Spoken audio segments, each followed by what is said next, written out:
Michael had always been the good son, the one who called every Sunday, remembered birthdays, and brought the grandchildren for dinner every other Wednesday.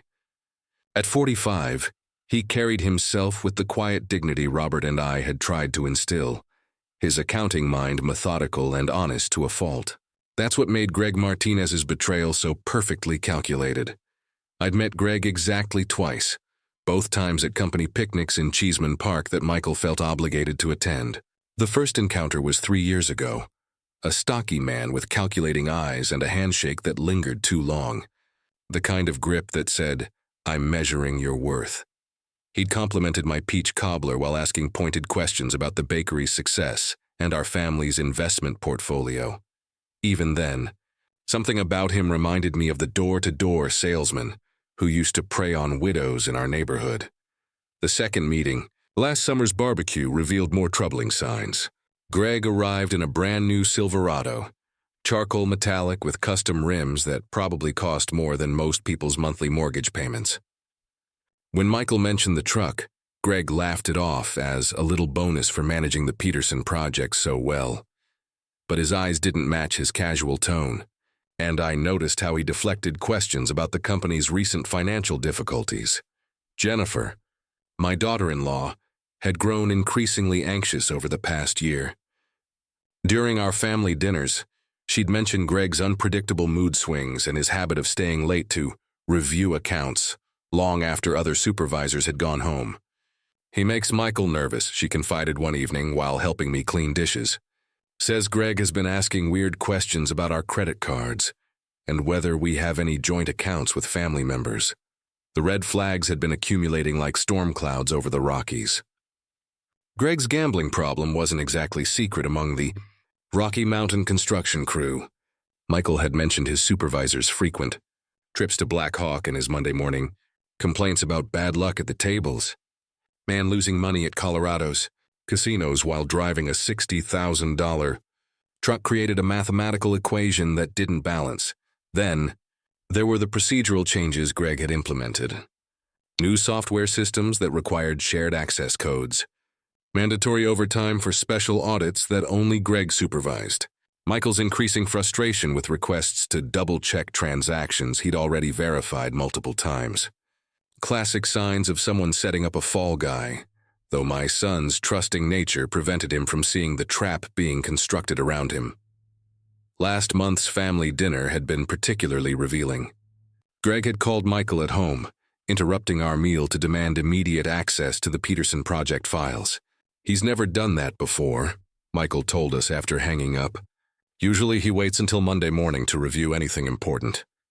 And why would he need my personal laptop password? Emma, my 10-year-old granddaughter, had asked the question that pierced through adult politeness. Why does Daddy's boss sound so mean on the phone? Children possess an instinct for detecting danger that adults often lose, trained out of them by social expectations and workplace hierarchies. The most disturbing incident occurred just 2 weeks ago. Jennifer had mentioned that Greg showed up at their Arvada home on a Saturday afternoon, claiming he needed Michael to sign urgent paperwork that couldn't wait until Monday. Michael wasn't home. He'd taken Jake to his Little League game in Westminster, but Greg had persisted, asking Jennifer detailed questions about their household finances and whether they kept important documents at home or in a safety deposit box. It felt wrong, Jennifer had told me over coffee at the bakery. He kept looking around our living room like he was cataloging everything we owned.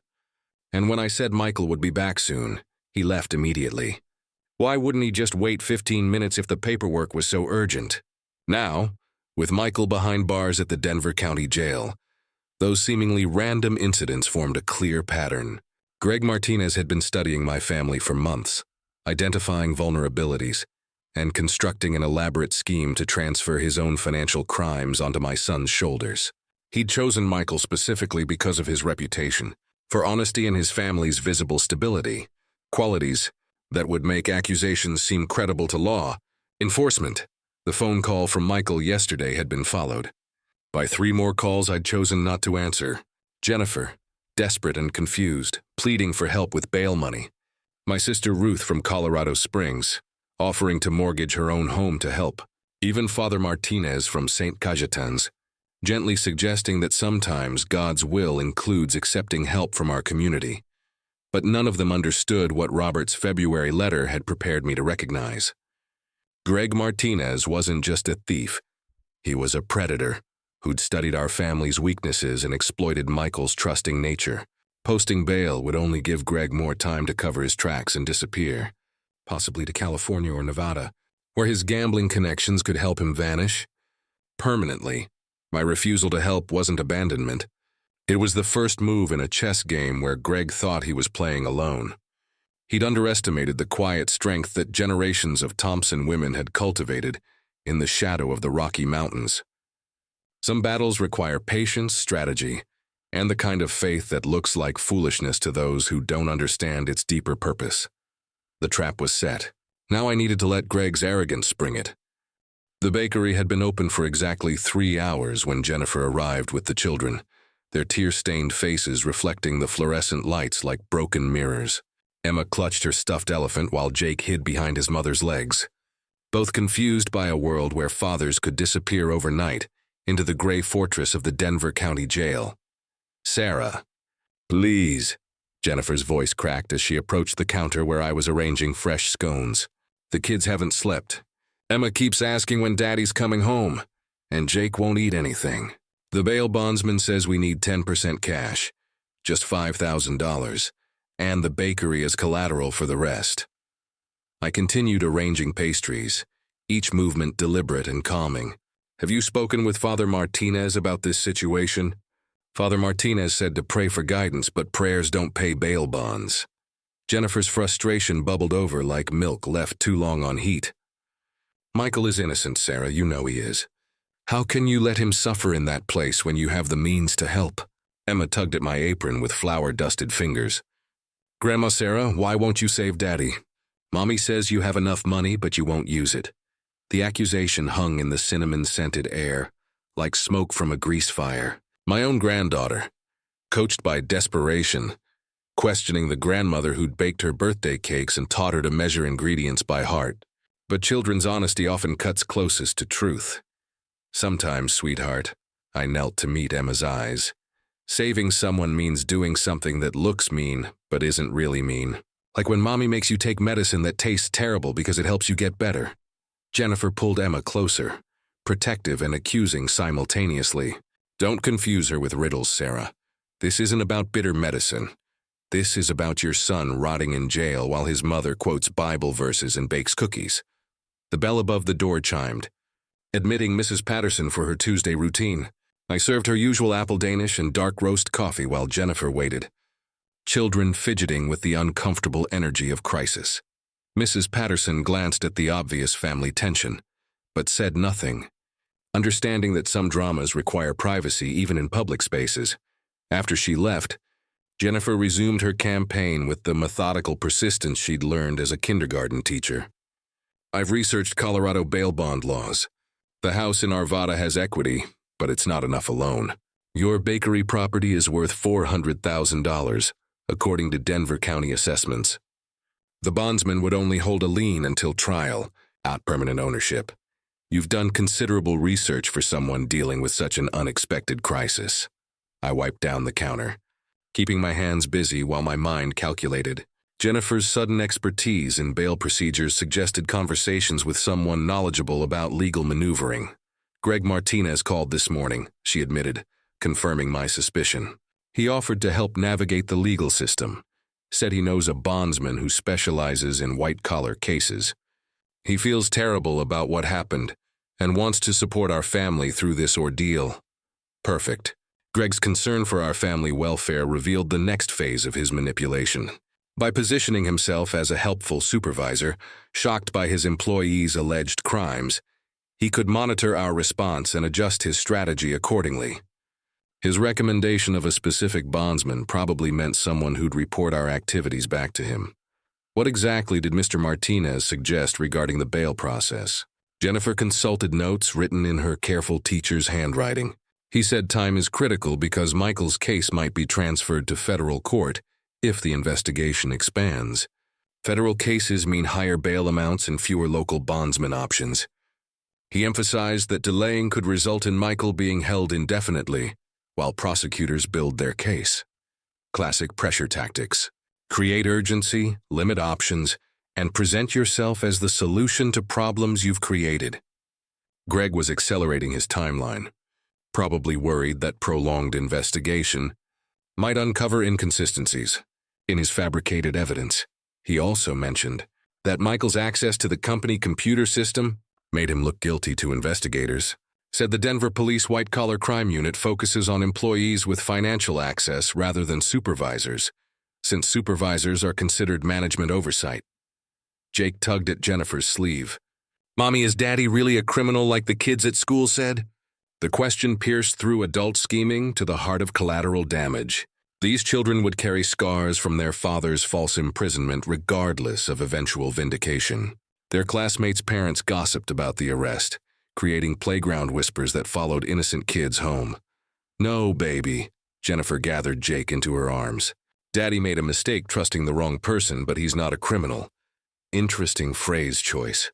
"Made a mistake trusting the wrong person," suggested Jennifer understood more about Greg's role than she'd initially revealed. Perhaps my daughter-in-law's teacher instincts detected the same predatory behavior I'd recognized. "Jennifer, has Mr. Martinez offered any specific help beyond bondsman recommendations?" She hesitated, glancing at the children before answering. "He said Rocky Mountain Construction has a legal defense fund for employees facing false accusations. Not much money, but enough to cover initial attorney consultations. He just needs some personal information to activate the fund. Social security numbers, bank account details for direct deposit, that sort of thing." Every word confirmed Greg's desperation to access our family's financial information. A legal defense fund requiring bank details was obviously fraudulent, designed to provide him with additional account numbers to exploit. He was casting wider nets now, hoping to implicate our entire family in financial crimes that would muddy the investigative waters. The morning rush was building outside, downtown commuters, grabbing coffee before catching the light rail to their offices, unaware that a quiet revolution was brewing inside Thompson's bakery. I had everything I needed to spring my trap, but timing remained crucial. "I understand your frustration," I told Jennifer, meaning it completely. "But sometimes the most faithful thing we can do is trust that truth will surface in its own time. Michael is safer where he is than he would be if we acted hastily and gave the wrong people access to our family's resources." Jennifer's expression shifted from pleading to something harder, more calculating. "Fine, Sarah, but when this destroys our family, remember that you chose ancient superstitions over your own son's freedom." She gathered the children and left. The bells chime, marking another move in a game where Greg Martinez still believed he held all the winning cards. Robert's March letter arrived in my mailbox that afternoon like a message from beyond. His familiar handwriting spelling out instructions I hadn't understood when he'd written them, 4 months before his passing. "Check Michael's work computer if anything suspicious happens with his supervisor.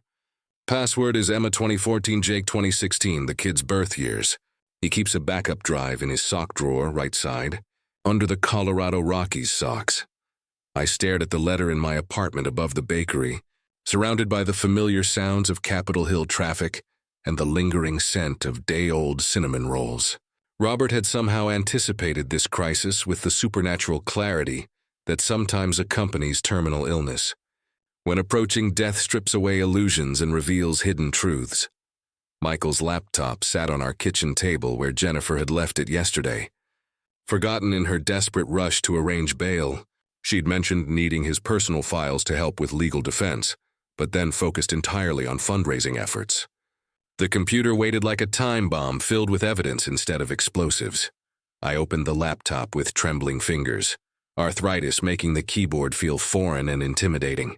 The password worked immediately, Robert's gift of foresight extending beyond the grave to unlock secrets that could save our family.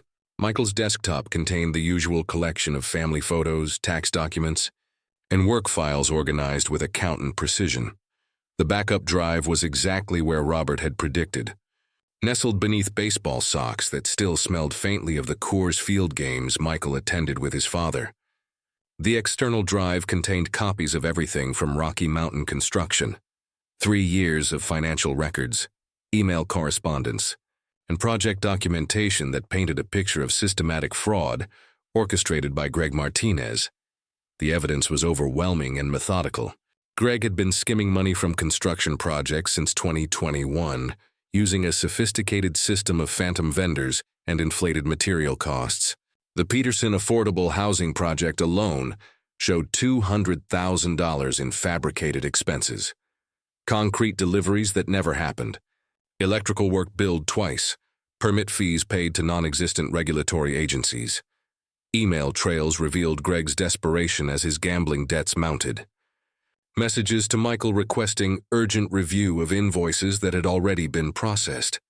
Instructions to double-check vendor payments that Greg had personally approved.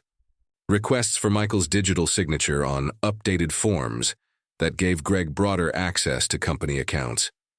The most damning evidence was a series of emails between Greg and someone named Tony Castellanos, apparently a bookie in Blackhawk. Greg owed over $300,000, with interest accumulating at rates that would make loan sharks blush. Recent messages showed escalating threats, references to unfortunate accidents and family members who might get hurt if payments weren't made immediately. Michael's own emails revealed his growing suspicion and discomfort. Messages to Jennifer about Greg's erratic behavior. Queries to the company's IT department about unauthorized access to his accounts. A draft email to Human Resources expressing concerns about financial irregularities. Never sent, because Michael had been arrested first. But the smoking gun was buried in Greg's deleted files, recovered by Michael's backup software.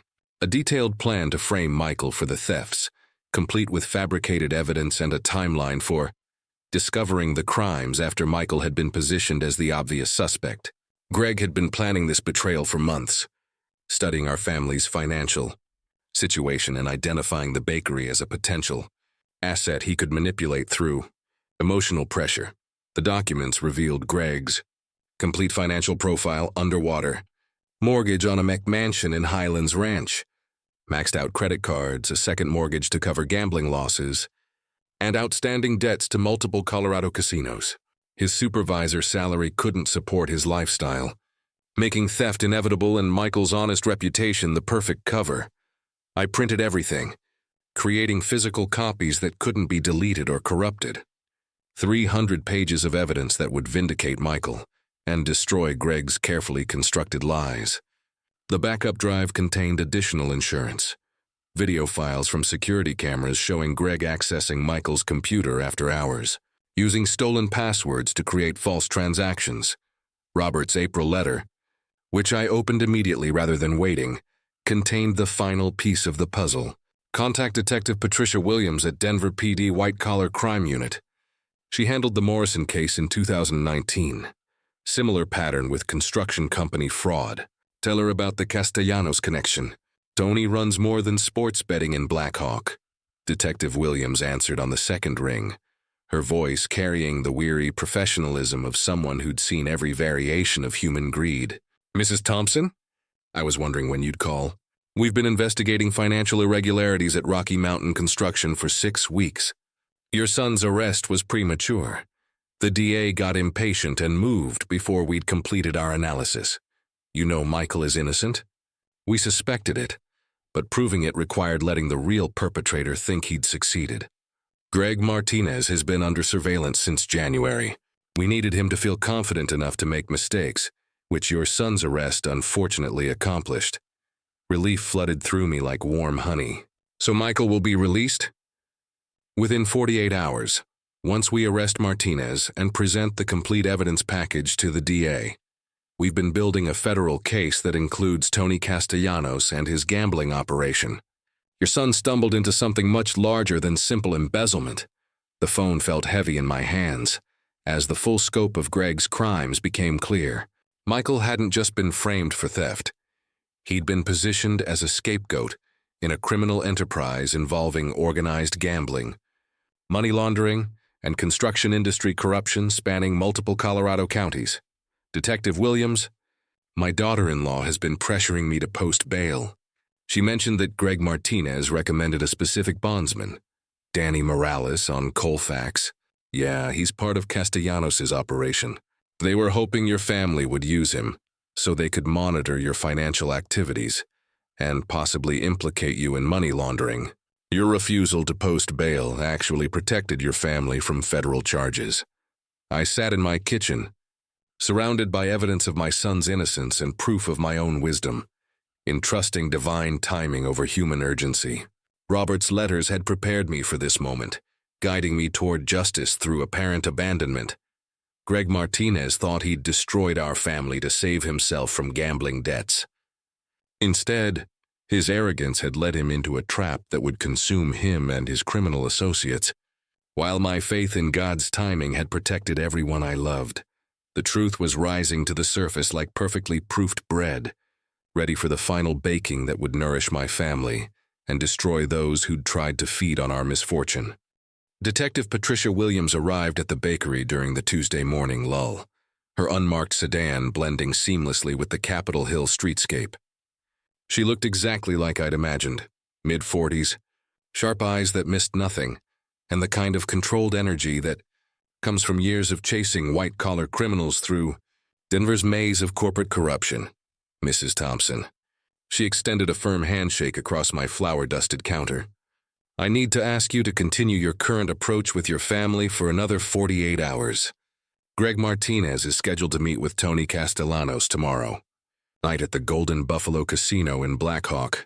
We need that meeting to happen without any indication that we're closing in.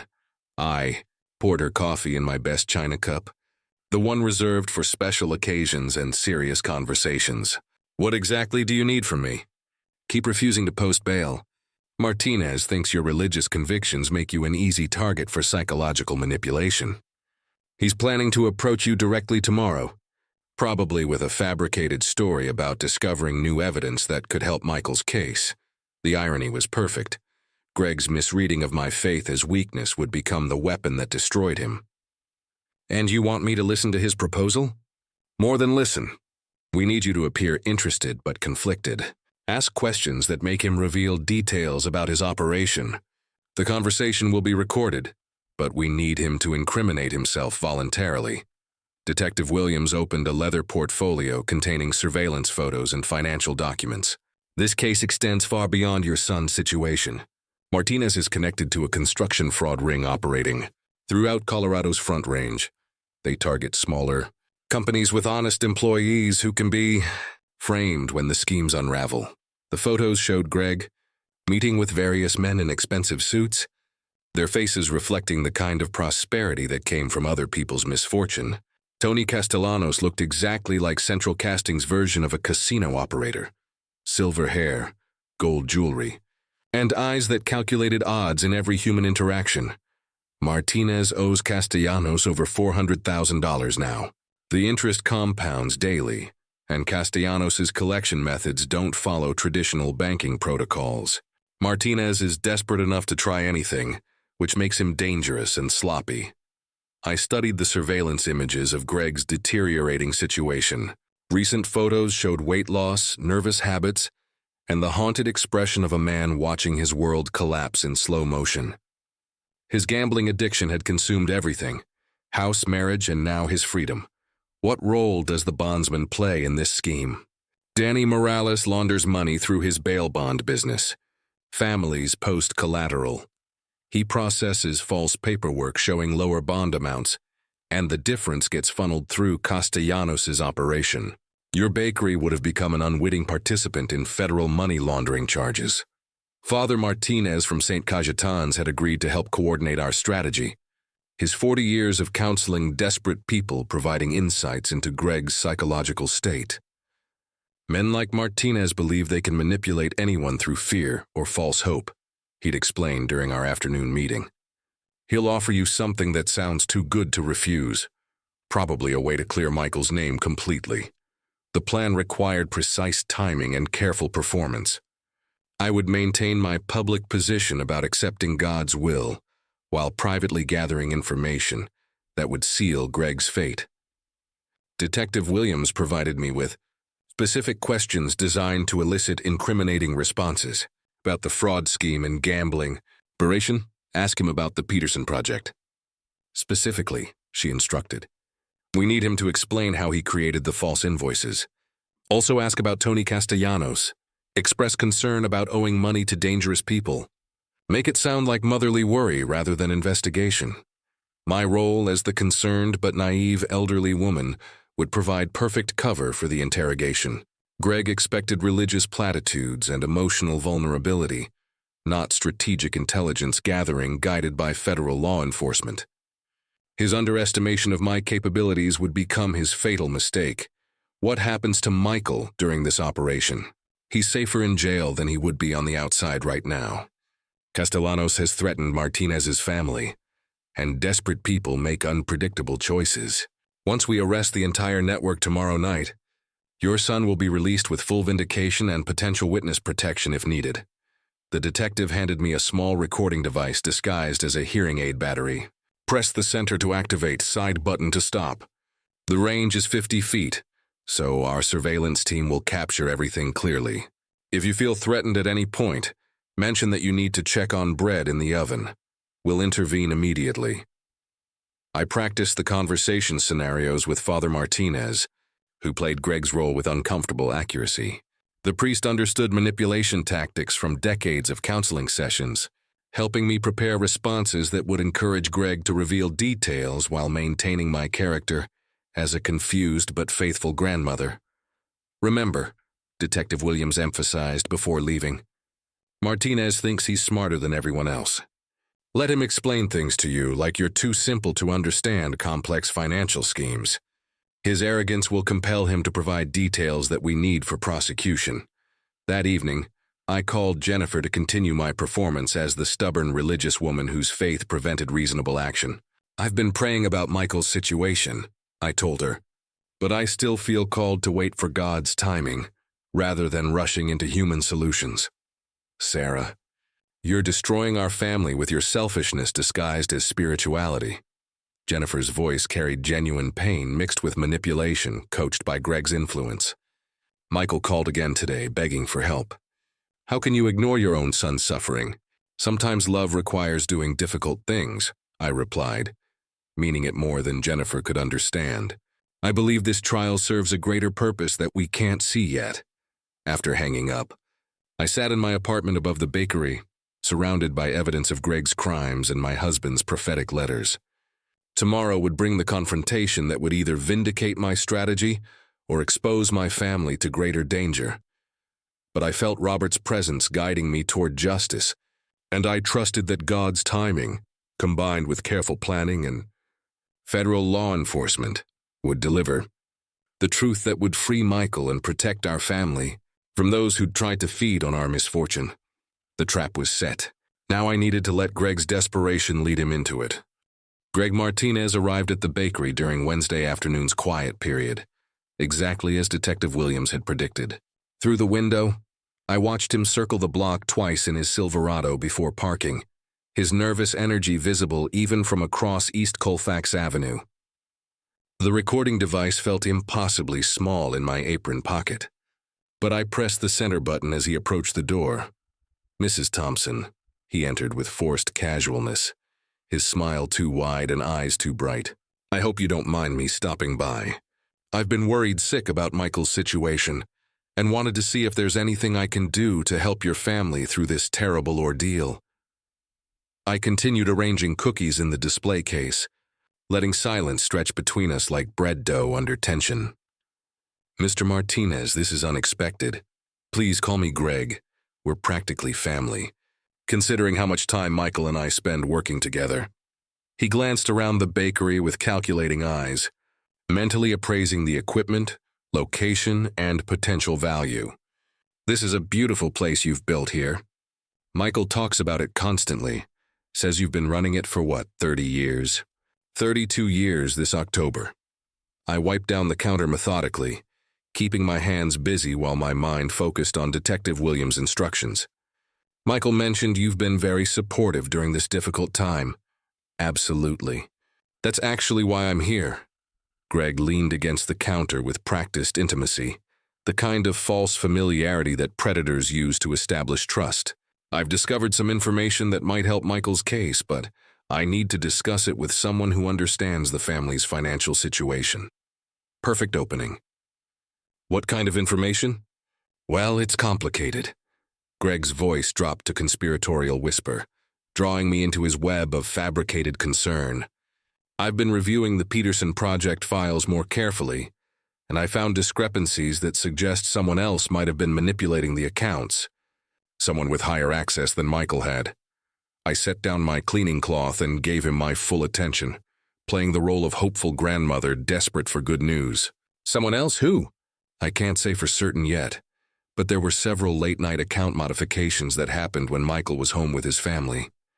The timestamps prove he couldn't have made those changes.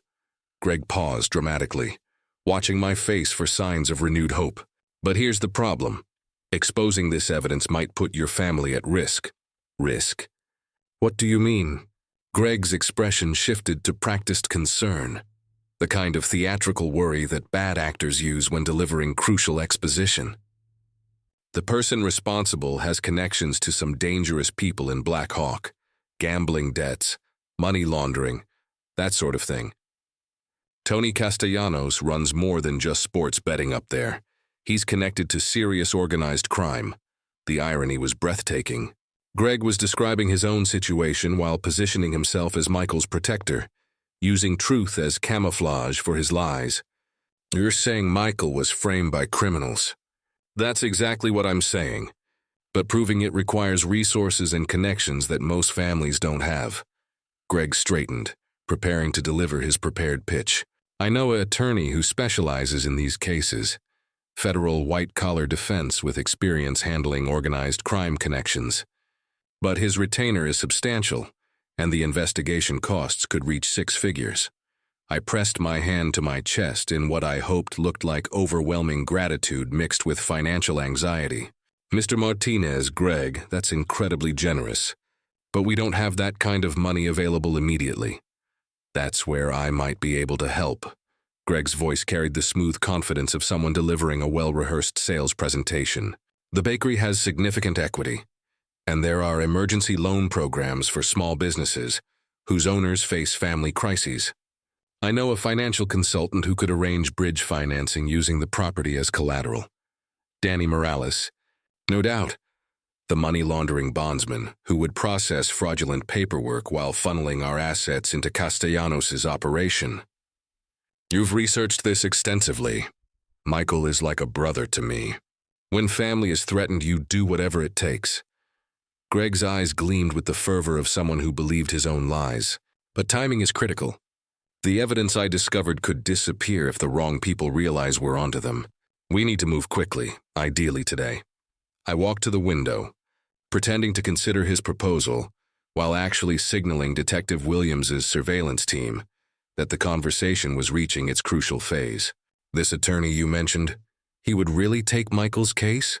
Absolutely. In fact, he's already reviewed the preliminary evidence and believes he can get all charges dropped within 2 weeks. But he needs a retainer by Friday to prevent the case from being transferred to federal court, where it becomes much more complicated and expensive. Greg was accelerating his timeline, probably because his meeting with Castellanos was scheduled for tomorrow night. The pressure from gambling debts was forcing him to rush the manipulation, making him sloppy and desperate. Greg, can I ask you something directly? I turned from the window to face him. How did you discover this evidence that the police missed? For the first time, uncertainty flickered across his features. I have access to backup systems that the initial investigation didn't examine thoroughly. Sometimes it takes an insider's knowledge to understand how these computer networks really function. And you believe this other person, the real criminal, has connections to Tony? Castellanos in Black Hawk? Greg's face went pale at the mention of Castellanos' name. How do you know about Tony? You just mentioned him, I replied innocently. You said he was connected to organized crime and that exposing the evidence might put our family at risk. Right. Yes. Greg recovered quickly, but sweat had appeared on his forehead despite the bakery's comfortable temperature. Tony Castellanos is extremely dangerous. He's been using construction companies to launder money from his gambling operations. Anyone who crosses him or his associates faces serious consequences. Consequences like what?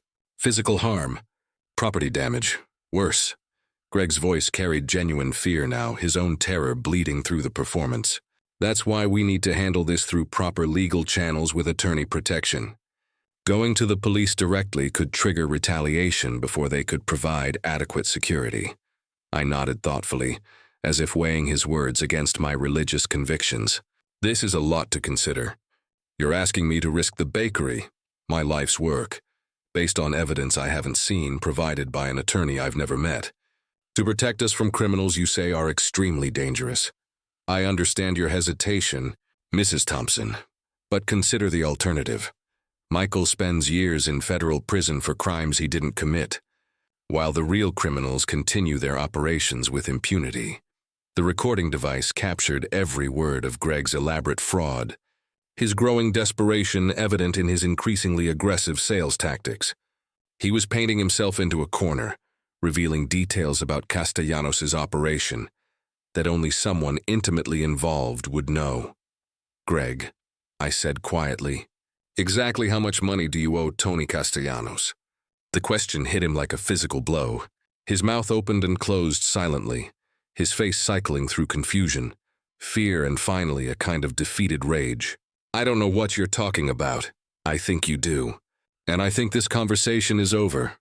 Greg stared at me for a long moment, his mask of helpful concern finally slipping completely. You have no idea what you're risking, old woman.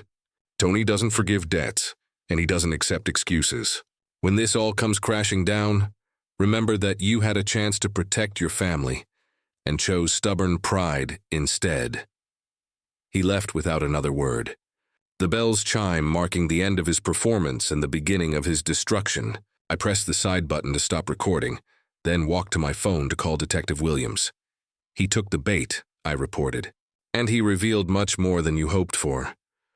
Thursday morning arrived with a Denver Post headline that stopped traffic on East Colfax. Federal agents arrest construction fraud ring. Local casino operator in custody. The accompanying photo showed Greg Martinez in handcuffs being led from the Golden Buffalo Casino while FBI agents carried boxes of evidence from Tony Castellanos' office. Detective Williams called before I'd finished reading the article. Mrs. Thompson, your son will be released within 2 hours. The DA is preparing a public statement, acknowledging the wrongful arrest and apologizing for the premature charges. Greg Martinez and 5 associates are facing federal conspiracy charges that could result in 20-year sentences. I sat in my apartment above the bakery, Robert's final letter open on the kitchen table. He'd written it to be opened when justice is served, somehow knowing that this moment would come exactly as God intended. Sarah, his familiar handwriting spelled out love across the page. By now you understand that my warnings weren't prophecy. They were preparation. I spent my last months investigating because I knew our family would need protection after I was gone. You followed the path perfectly. The letter revealed Robert's secret investigation into Rocky Mountain construction, conducted during his final weeks when everyone assumed he was simply managing his illness.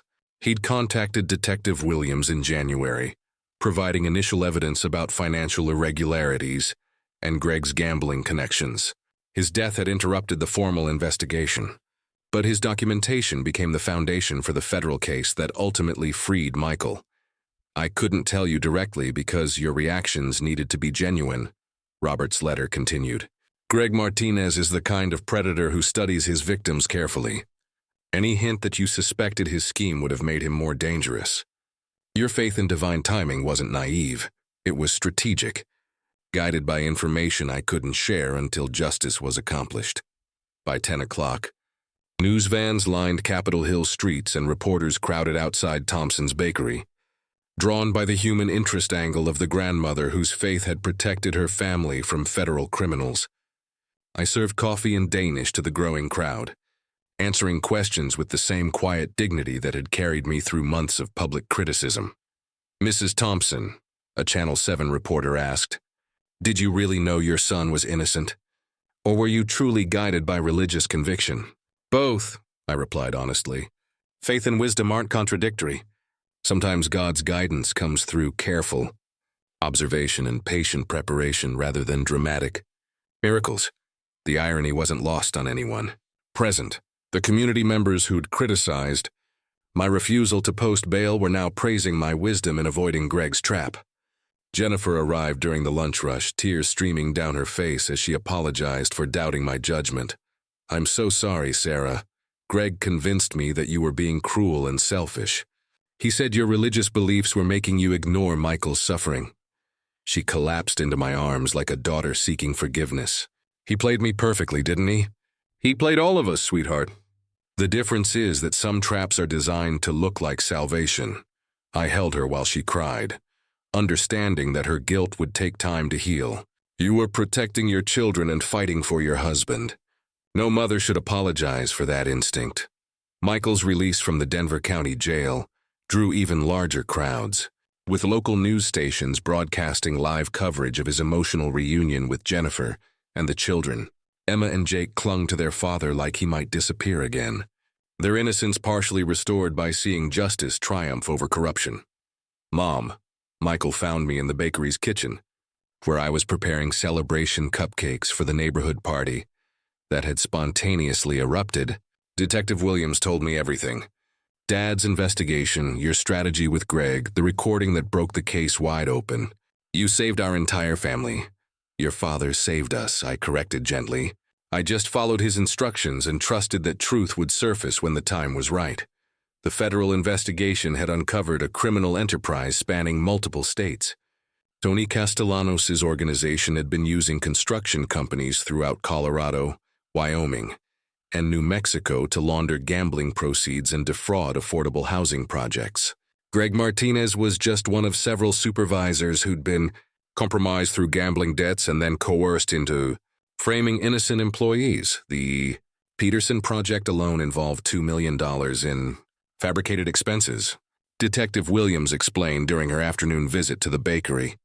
Martinez thought he was stealing to pay gambling debts, but Castellanos was actually using him to test money laundering procedures for much larger operations.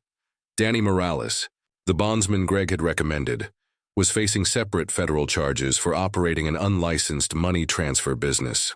Families who'd used his services were being contacted by the FBI to ensure they hadn't been unknowingly implicated in financial crimes.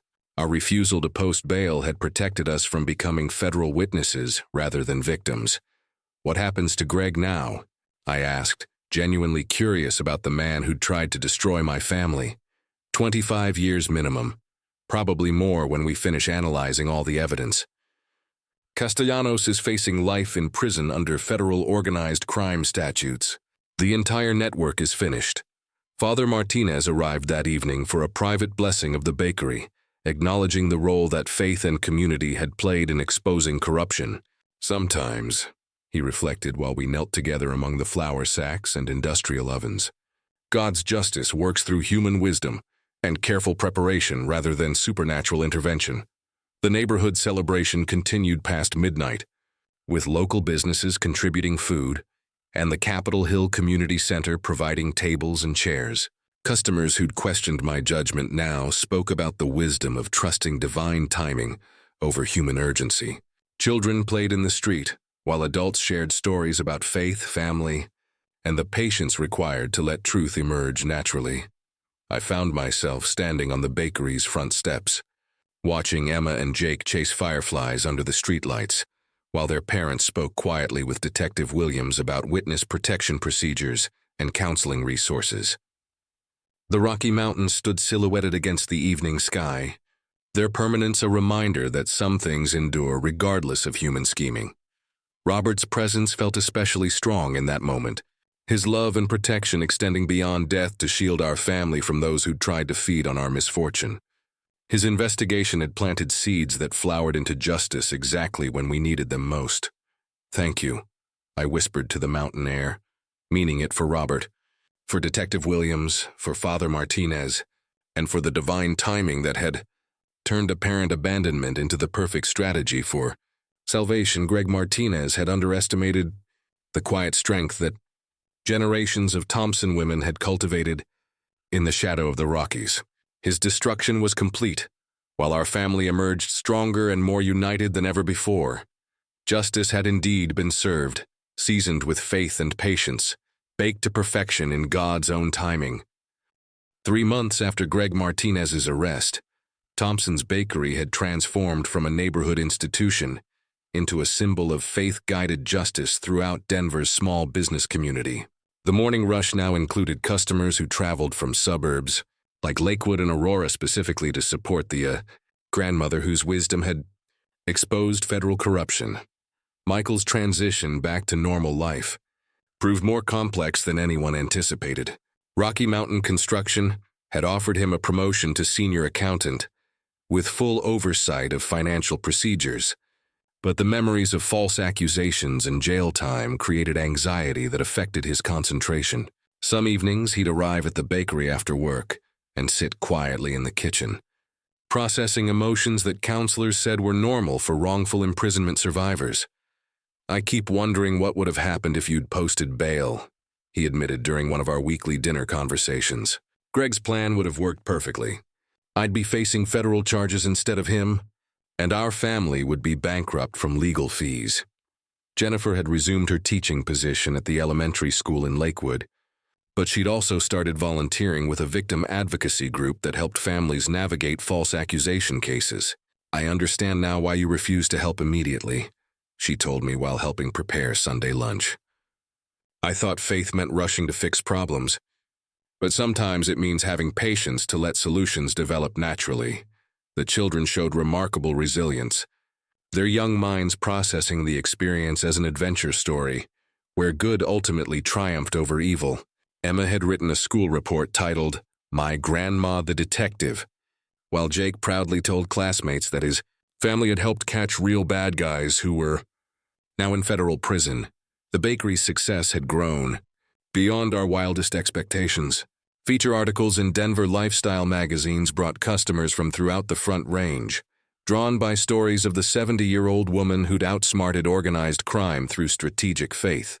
We'd hired 2 additional bakers to handle increased demand, and Michael began working part-time to help manage the expanding business operations. "Mom, we need to discuss expansion opportunities," Michael said one afternoon while reviewing our quarterly financial statements. "The Denver Business Journal wants to feature us in their Small Business Success Series, and we've received inquiries about franchising the Thompson's concept to other Colorado communities." I considered the possibilities while kneading dough for tomorrow's bread, my arthritic hands moving with the rhythm that had sustained our family for generations. Growth appealed to me, but not at the expense of the personal. Relationships that made our bakery special. Mrs. Patterson still received her Tuesday apple. Danish and personal conversation about her grandchildren's activities. Expansion should serve the community rather than just increasing profits, I decided. Perhaps we could help other families start their own bakeries using our recipes and business model, rather than creating corporate franchises that lose the personal touch. Detective Williams had become a regular customer, stopping by most Friday mornings for coffee and updates on the federal prosecution progress. "Martinez is cooperating fully now," she reported during her latest visit. "His testimony is helping us dismantle similar operations in Wyoming and New Mexico."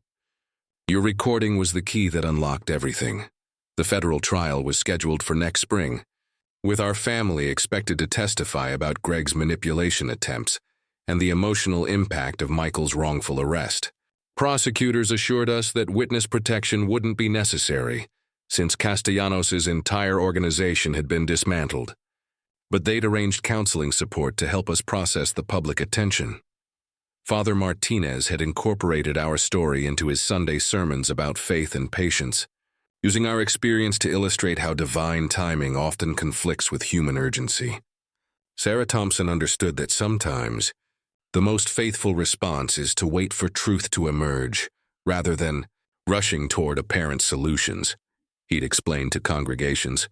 Throughout the Denver Archdiocese, the financial impact of our ordeal had been entirely positive, thanks to Robert's careful preparation and my patient strategy. Michael's wrongful arrest lawsuit against the Denver District Attorney's Office resulted in a settlement that paid for Emma and Jake's college funds while providing resources for bakery expansion. Insurance covered all legal expenses, and the publicity had tripled our customer base. Robert knew exactly what he was doing, I reflected while reading his final letter again. Every instruction, every warning, every piece of evidence he gathered was designed to protect us, while ensuring justice would be served. The rental properties we owned had appreciated significantly due to Denver's continued growth, and Michael's enhanced salary at Rocky Mountain Construction provided additional security for his family. Jennifer's victim advocacy work had connected her with grant opportunities that supplemented her teaching income while helping other families facing similar crises. Most importantly, our family relationships had been strengthened by the shared experience of overcoming adversity through faith and patience. Sunday dinners now included deeper conversations about values, integrity, and the importance of trusting divine timing, even when human instincts demanded immediate action. Emma and Jake had learned lessons about justice and perseverance that would guide them throughout their lives. Their science fair projects focused on evidence analysis and pattern recognition, skills that might prevent them from becoming victims of future predators who underestimated their family's wisdom. The neighborhood around Capitol Hill had rallied around our story, creating informal networks of small business, owners who shared information about suspicious customers and potential fraud schemes. Mrs. Patterson organized a monthly coffee group where elderly residents discussed safety strategies and supported each other through family crises. "You've created something bigger than a bakery," Michael observed while we worked together preparing for the Thursday morning rush. "This place has become a symbol of how faith and community can overcome organized crime." I smiled while arranging fresh pastries in the display case, the same motion I'd performed thousands of times over 3 decades of serving Denver families. "Your father always said that businesses succeed when they serve purposes larger than profit. We're feeding more than bodies here. We're nourishing hope." The recording device that had captured Greg's confession now sat in a place of honor on my kitchen shelf, next to Robert's letters and the family photos that documented our journey from near destruction to complete vindication. Sometimes physical objects carry spiritual significance that transcends their practical function. As evening approached and the last customers finished their coffee, I stood in the bakery doorway watching Capitol Hill settle into its comfortable rhythms. The Rocky Mountains caught the last sunlight, their permanence a reminder that truth endures longer than the schemes of those who try to subvert it. Tomorrow would bring new challenges and opportunities, but our family was prepared to face them with the wisdom that comes from surviving betrayal through faith, patience, and the kind of strategic thinking that honors both divine guidance and human intelligence. Greg Martinez was serving his sentence in federal prison while we were serving our community with renewed purpose and unshakable confidence in the power of truth to overcome even the most sophisticated deception. 1 year after Michael's vindication, I stood on the bakery's rooftop garden watching the sun set behind the Rocky Mountains, their snow-capped peaks glowing pink and gold in the fading light. The anniversary had brought reflection on lessons learned and wisdom gained through what initially appeared to be abandonment, but proved to be salvation. The morning had been filled with celebration, customers bringing flowers, local news stations featuring our story of faith triumphing over corruption, and a proclamation from Denver's mayor declaring Thompson's bakery a symbol of integrity in American small business. The attention felt overwhelming for someone who'd simply trusted divine timing over human urgency. Grandma Sarah. Emma climbed the stairs to join me on the rooftop, her 11-year-old wisdom now seasoned by experience with real evil and genuine justice. "Daddy says you're famous because you were brave, but you always say you were just being faithful. What's the difference?" I considered her question while tending the tomato plants that thrived in Denver's high-altitude sunshine. "Bravery is acting despite fear, sweetheart. Faith is trusting that God's timing is perfect even when we can't understand it. Sometimes they look the same from the outside, but they feel very different on the inside." Michael's voice carried up from the kitchen below, where he was training our newest baker in the sourdough techniques that connected us to 4 generations of Thompson women. His laughter sounded genuine now, free from the anxiety that had shadowed him immediately after his release from jail. Time and therapy had healed most of the emotional damage from his wrongful imprisonment. Jennifer had found her calling in victim advocacy work, using our family's experience to help others navigate false accusation cases throughout Colorado. Last month, she'd testified before the state legislature about reforms needed in the bail bond industry to prevent money laundering schemes like the one that had nearly destroyed us. The most important lesson, I told Emma, is that refusing to help someone immediately doesn't always mean you don't love them. Sometimes love requires patience and wisdom rather than quick action. Greg Martinez's federal trial had concluded 6 months ago with a 28-year sentence for conspiracy, fraud, and money laundering. Tony Castellanos received life in prison under organized crime statutes, his gambling empire completely dismantled by federal investigators. Danny Morales, the corrupt bondsman, was serving 15 years for operating an unlicensed money transfer business. Detective Williams still stopped by most Friday mornings, now bringing her teenage daughter who'd become fascinated by forensic accounting after hearing our story. Your case broke open the largest construction fraud investigation in Colorado history, she'd reported during her latest visit. 17 people convicted, over $50 million in stolen funds recovered, and new federal regulations that will prevent similar schemes. The bakery had become more than a business. It was a pilgrimage destination for families facing their own crises of faith and justice.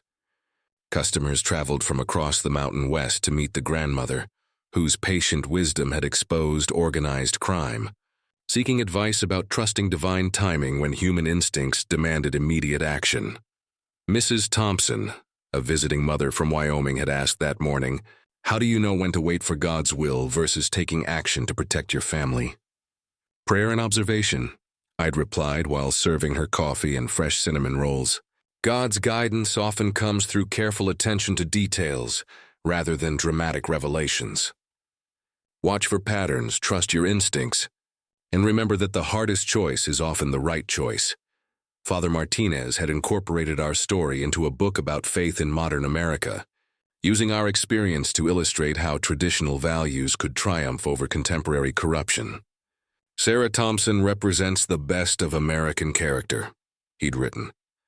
Faith grounded in wisdom, patience strengthened by love, and justice achieved through strategic thinking rather than emotional reaction. The financial blessings continued to multiply beyond our expectations. Michael's wrongful arrest settlement had funded college scholarships for other families affected by white-collar crime, while the bakery's increased revenue supported local food banks and homeless shelters throughout Denver. Robert would have approved of using our prosperity to strengthen the community that had sustained us. As darkness settled over Capitol Hill, I could see lights coming on in the Victorian houses that surrounded our neighborhood, each window representing families pursuing their own versions of the American dream. Some would face betrayal and false accusations like we had. Others would encounter different forms of adversity that tested their faith and character. "Grandma?" Jake appeared beside his sister, his 9-year-old face serious with the weight of important questions. "Do you think Daddy would have gone to prison forever if you'd posted bail like Mommy wanted?" "I think God had a plan that required patience and trust," I answered honestly.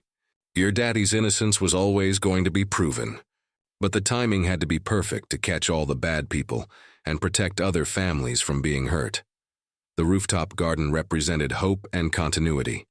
Herbs and vegetables growing in Colorado soil, nourished by mountain water and sustained by traditions passed down through generations of American families who'd built their lives through honest work and faithful perseverance. Michael and Jennifer's voices drifted up from the apartment below, discussing plans for expanding our victim advocacy work and possibly opening a second bakery location in Colorado Springs.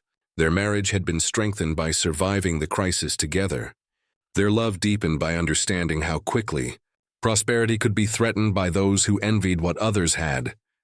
Built Robert's presence felt especially strong in this place where we'd planned our future together, where he'd written the letters that guided me through our greatest trial. His love extended beyond death to protect our family, his wisdom ensuring that apparent abandonment became perfect strategy for salvation. Remember this evening, I told the children while we watched stars emerge above the Rocky Mountains. Remember that faith and wisdom aren't contradictory, that patience can be more powerful than urgency, and that sometimes the most loving thing you can do is trust God's timing, even when everyone else thinks you're wrong. Emma and Jake nodded solemnly, their young minds absorbing lessons that would guide them through whatever challenges life might bring. They'd learned that evil exists but justice prevails, that corruption can be defeated by ordinary people who refuse to compromise their values, and that family love expressed through wisdom is stronger than any scheme designed to destroy it. The bakery below us hummed with the quiet efficiency of industrial ovens preparing tomorrow's bread, the same rhythm that had sustained Denver families for decades and would continue long after current crises were forgotten. Some things endure regardless of human scheming, faith, family, and the simple dignity of honest work performed with love.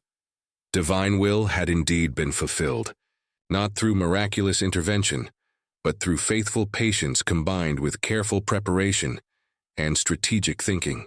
Greg Martinez had underestimated the quiet strength that generations of Thompson women had cultivated in the shadow of these eternal mountains. Truth had risen to the surface like perfectly proofed dough, nourishing our family and community, while consuming those who'd tried to feed on our misfortune. Justice had been served, seasoned with faith and baked to perfection in God's own timing. The phone rang at 6:30 in the morning, cutting through the quiet hum of my industrial oven, warming up for another day at Thompson's bakery.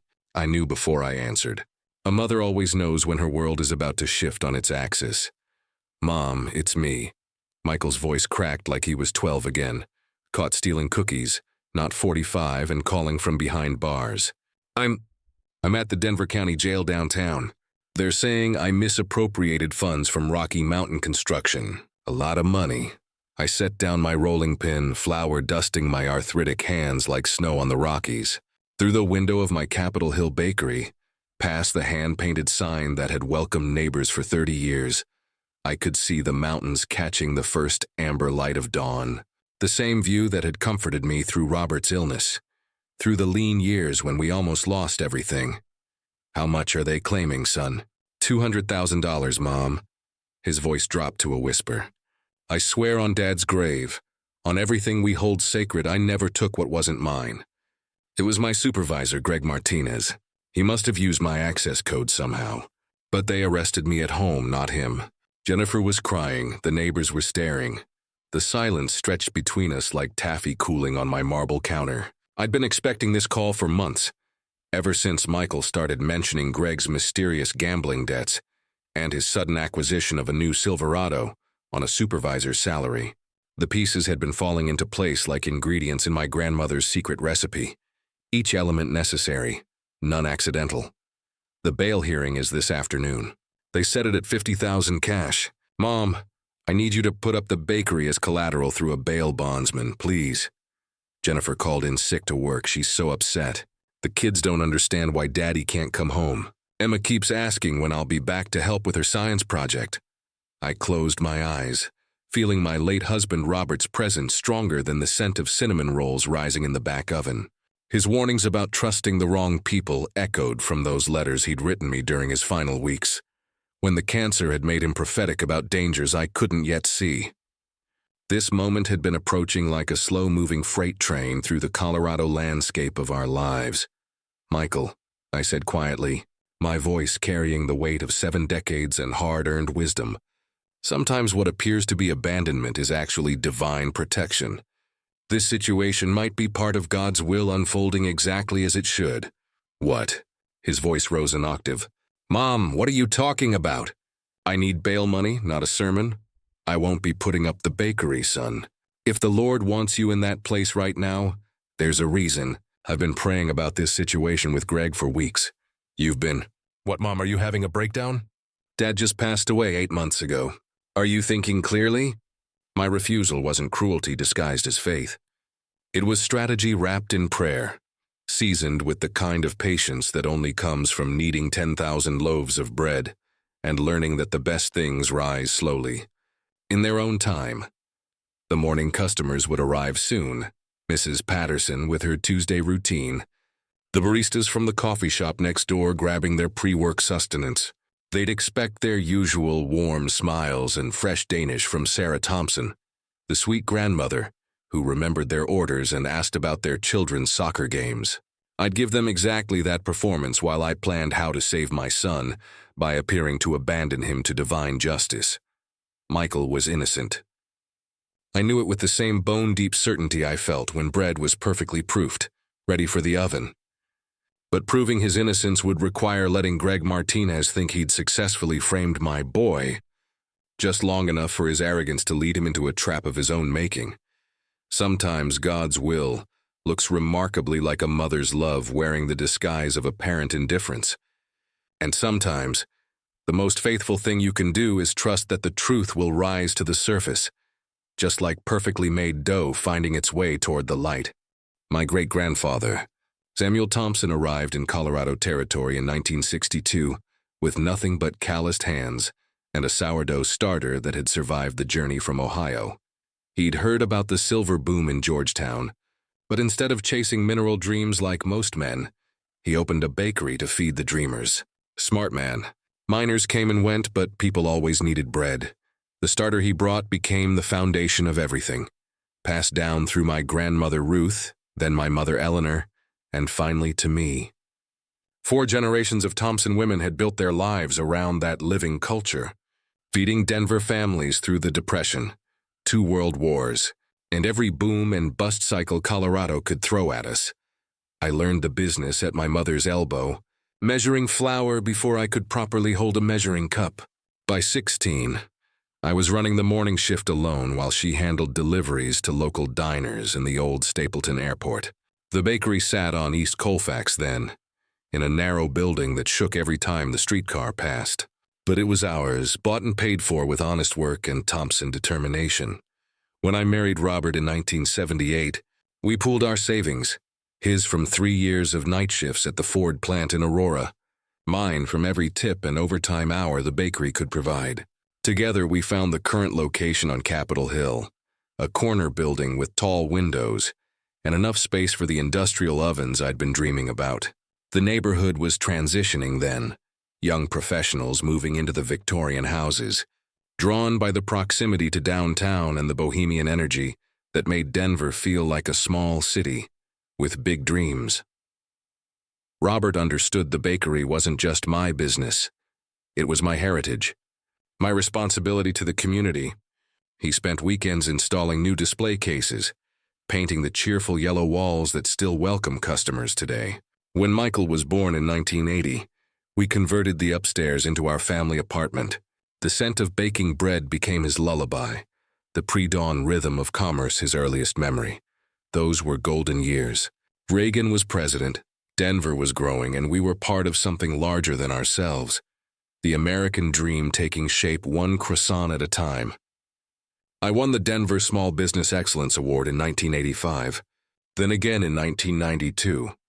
The framed certificates still hang behind the register, next to photos of satisfied customers and thank you notes from wedding couples whose cakes I'd crafted. We diversified gradually, adding custom cakes for quinceañeras and bar mitzvahs, catering breakfast meetings for the law firms and real estate offices sprouting throughout Capitol Hill.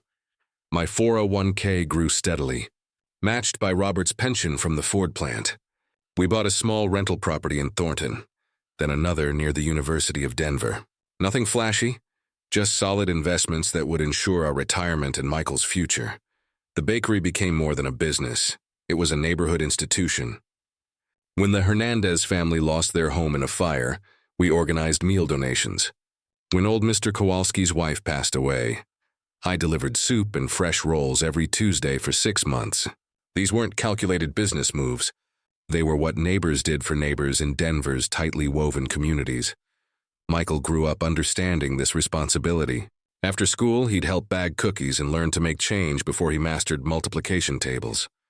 He saw how treating people with dignity and respect built something more valuable than mere profit. It built trust that spanned generations. Mrs. Patterson, my Tuesday regular, had been coming since she was pregnant with her eldest daughter 30 years ago.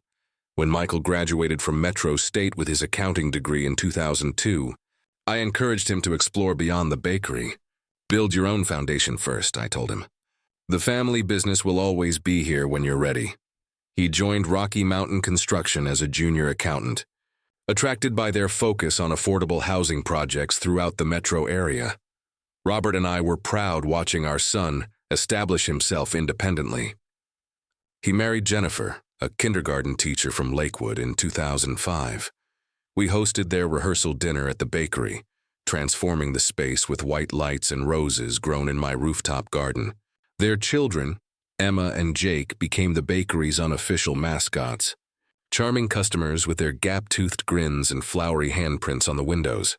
The 2008 recession tested everyone, but we survived by adapting.